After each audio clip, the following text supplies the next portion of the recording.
هناك قنوات كثيرة موجودة في وسائل الإعلام تحتاج بل في ضرورة إلى حماية الأمة من شرها،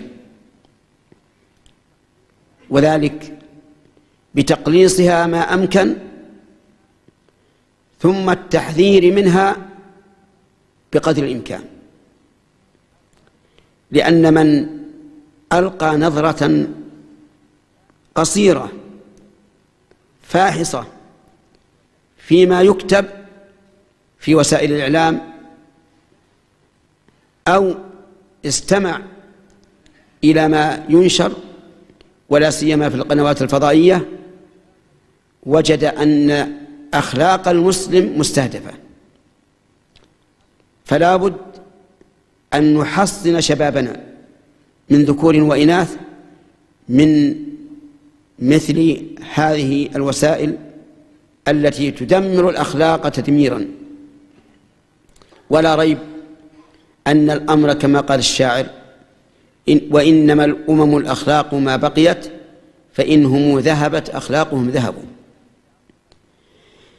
إن الإنسان إذا أطلق العنان لنفسه في مثل هذه الأخلاق فسيكون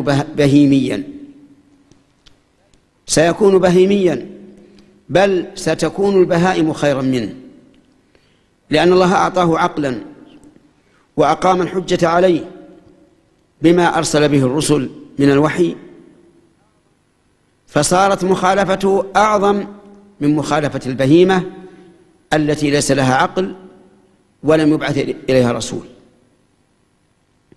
إن علينا أن نحمي شبابنا من ذكور وإناث من هذه الوسائل التي شعرنا في ظرف قليل وفي أيام قليلة بتأثيرها في الشباب من ذكور وإناث. وليس هذا موضع ذكر الأمثلة،